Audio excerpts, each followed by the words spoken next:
Assalamualaikum warahmatullahi wabarakatuh. Kami dari perwakilan kelompok 2 yang beranggotakan 1 Angga Wahyu Pratama, yang kedua Firda Yudhya Safitri, yang ketiga saya sendiri Nanda Vivi Arini, yang keempat Rafika Prasasti akan mempresentasikan tentang esensi dan urgensi identitas nasional. Bangsa Indonesia sendiri merupakan bangsa yang majemuk karena memiliki berbagai macam etnik, suku bangsa, bahasa, agama, dan adat istiadat.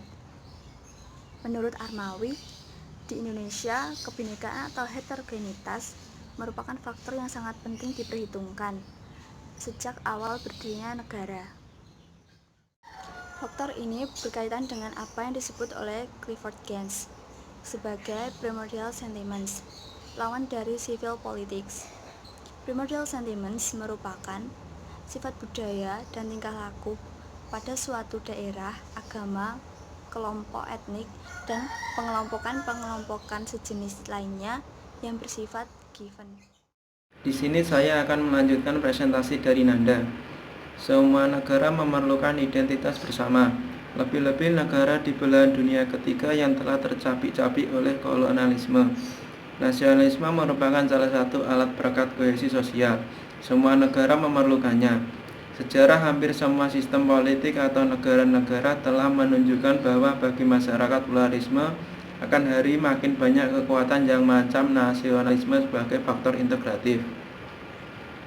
Identitas berasal dari bahasa Inggris, yaitu identity, yang secara harfiah bisa diartikan ciri-ciri, tanda-tanda, atau jati diri yang melekat pada seseorang atau sesuatu yang membedakan dengan orang lain.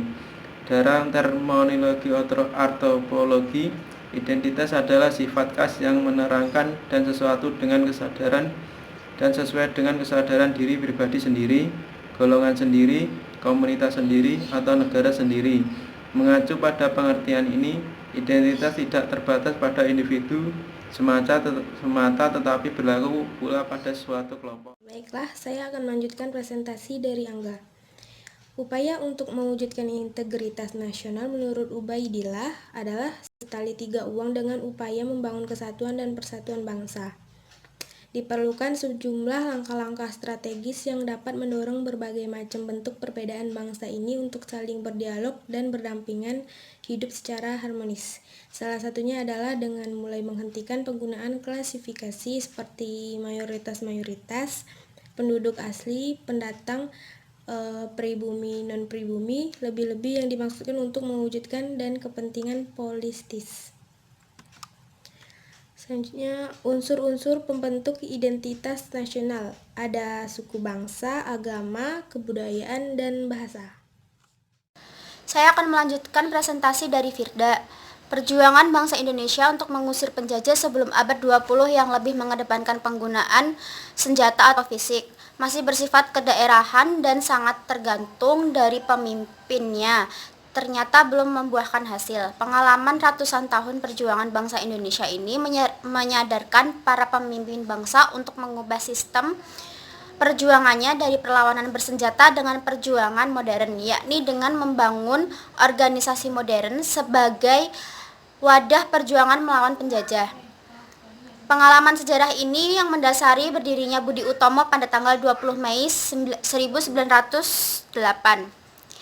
Lalu Republik Indonesia tahun 1945 telah terdapat pasal-pasal yang menunjukkan lambang-lambang identitas nasional dan sekaligus sebagai salah satu sarana integritas bangsa Indonesia. Antara lain pasal 35 yang berbunyi bendera negara Indonesia ialah sang merah putih.